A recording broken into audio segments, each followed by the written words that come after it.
This report has some remarkable findings for early childhood development on how to make nutrition interventions work, on why long-term physical health is so difficult to affect, but why that might not matter so much. It collects some pretty compelling evidence on the critical role for early stimulation, and on why intervening between 0 to 3 is so much more effective than later, even at 3 to 6. And it also paints a picture of what we still need to learn, where we need to learn it, and how that can be done.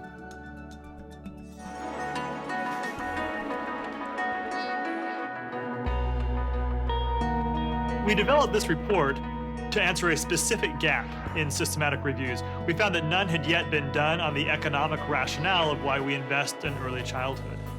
And so we took together all the World Bank and non-World Bank evidence and interventions, pulled them all together from the developing world, and tried to understand the relationship between interventions that happen in that early childhood period, 6 or under, on outcomes that happen after age 6.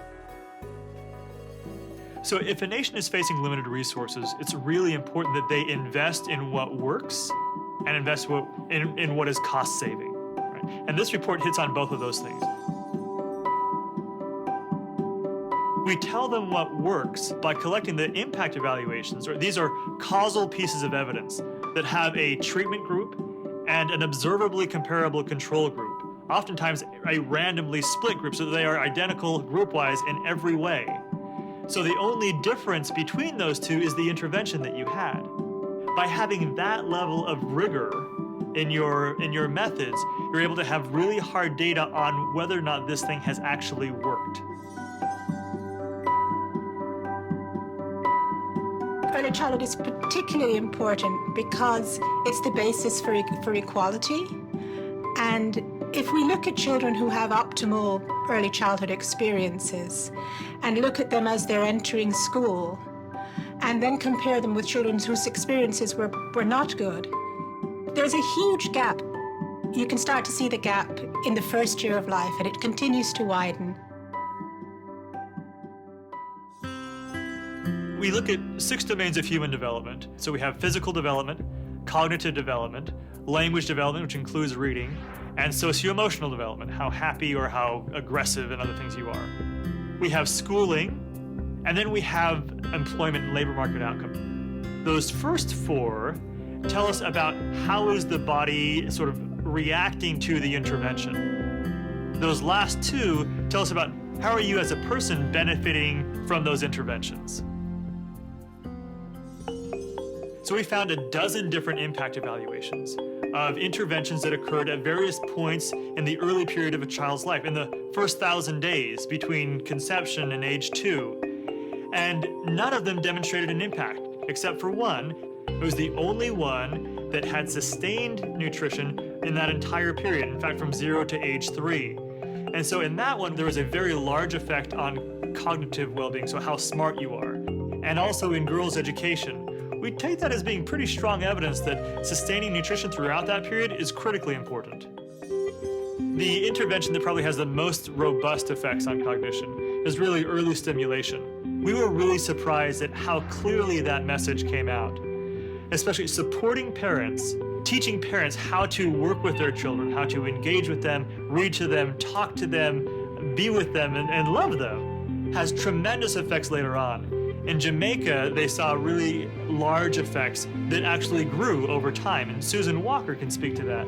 We've seen a variety of effects from the program. In early childhood, we saw benefits to the children's development, and we also could show differences in what the mothers were doing in the home. So they were providing a more stimulating environment. But as the children got older, then the range of benefits seemed to spread. We began to see benefits to education, benefits to mental health, better self-esteem, and also benefits to their behavior.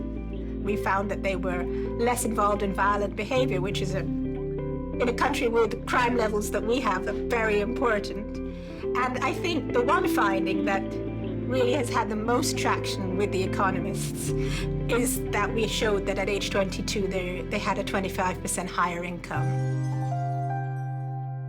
Yeah, it's really quite remarkable that we can intervene early on in a child's life and it will affect how they interact with themselves and how they feel about themselves, and it will also affect how they act with others.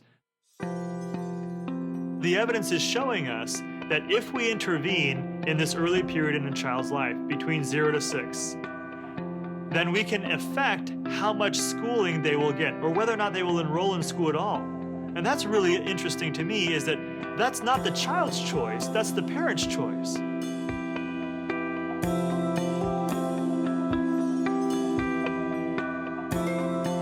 These early interventions, and early stimulation in particular, really does cause these later effects later on in life, where you have a better job and 25% higher income for those who received that early intervention back when they were 18 months old.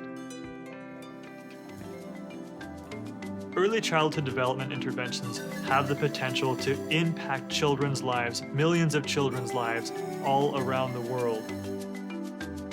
Early childhood development can be one of the most cost-effective interventions out there, 6 or 7 times more cost-effective than other things. The early childhood period is critical for brain development. And so if you miss those early experiences, then it's very hard to ever catch up. This report gives policymakers a start in where to go to find evidence that works.